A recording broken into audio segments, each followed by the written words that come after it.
Hi guys, and welcome back to the channel. Today we're featuring the very cool Junghans Meister Chronoscoupe. Now this hasn't been out for that long. I believe it's only been out for a month or so, and I think it looks kind of quite sporty and cool.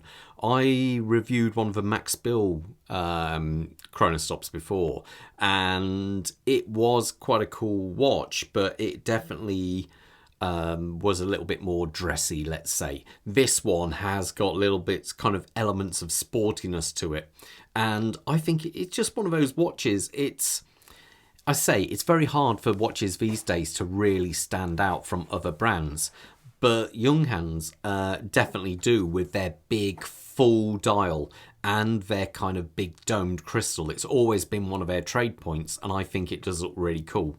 But before I get too far into a review, I've got to say a massive thank you to the team over at First Class Watches of Kenilworth.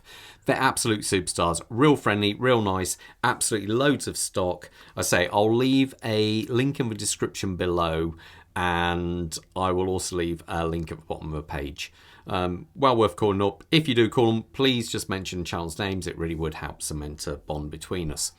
So anyway, let's talk sizes. I'm measuring 40.3 coming across, maybe coming on 40.4 across. Now the thickness, this is an interesting, obviously it's chrono, it's going to be thicker, but many brands, when they quote their figures, I never seem to find out when I come back and measure these. So on paper, this is 13.9 mil, but I'm reading 14.4 to 14.5. Obviously, it's a little bit awkward with a dome crystal, but that's a half mil increase over what is said.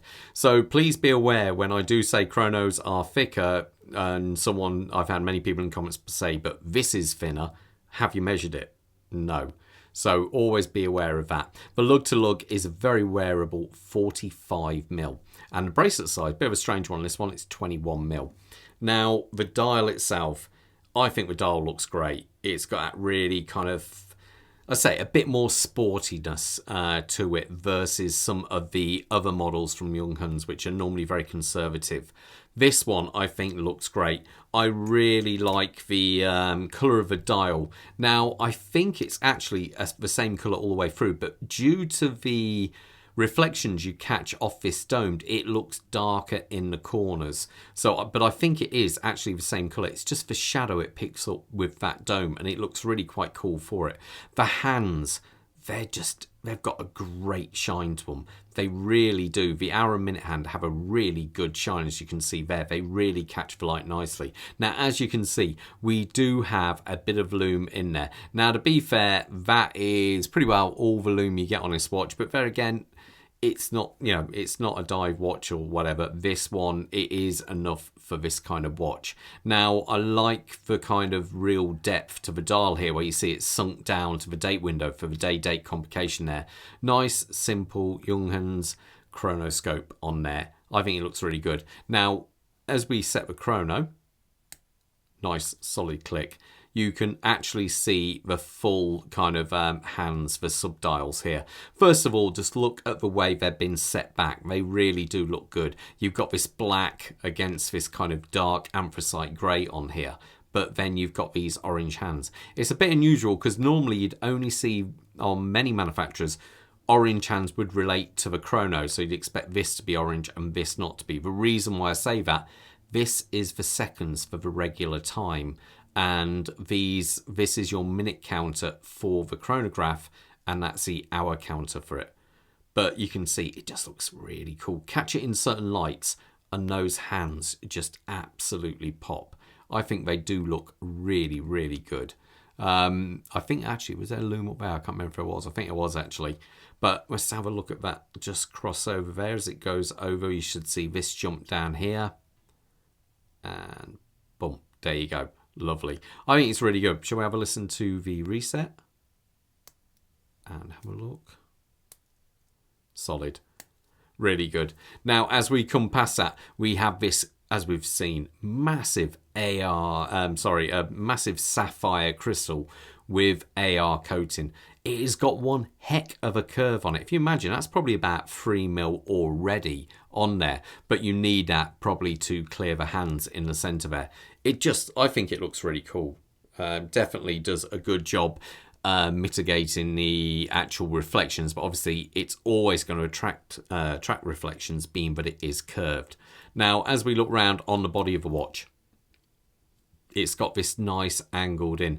This also hides its dimensions quite well, because it means it sits really quite low on the wrist, as this bit kind of goes into your wrist and you don't read all this. Imagine if that was one solid side on there, you'd think it looks really thick, but due to its design it does look quite thin.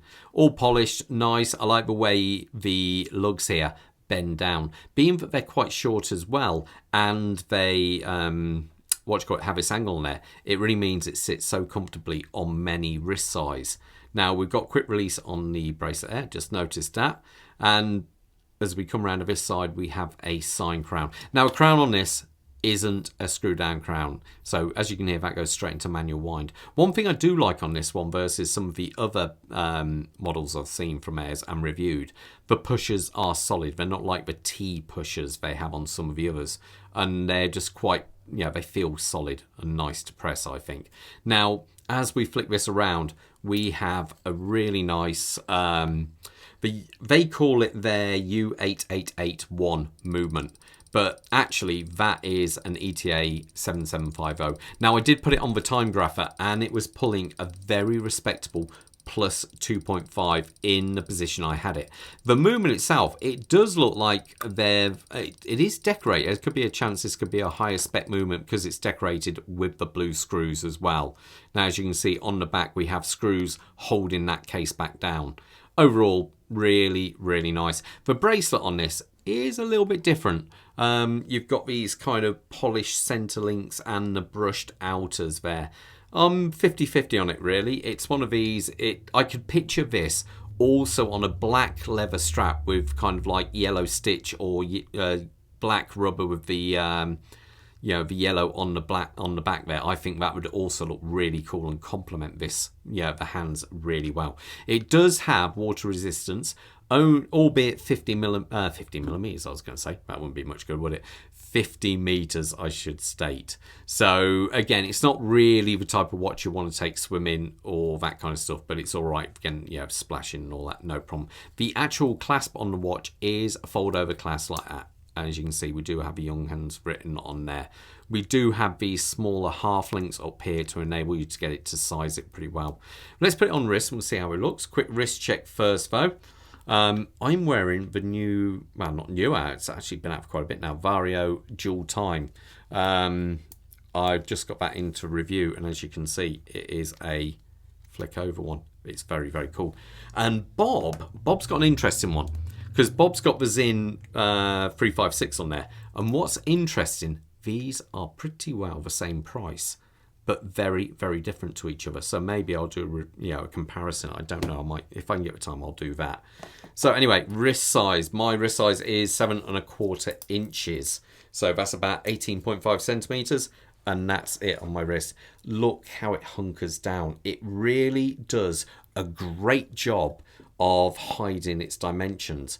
Like when you look here, all you really see is this point here to here. You don't really read the crystal so much. And when you look at it here, it looks so slim, but it's just down to design. And that's what people don't understand, is you can hide the dimensions ever so easily if you design the watch right.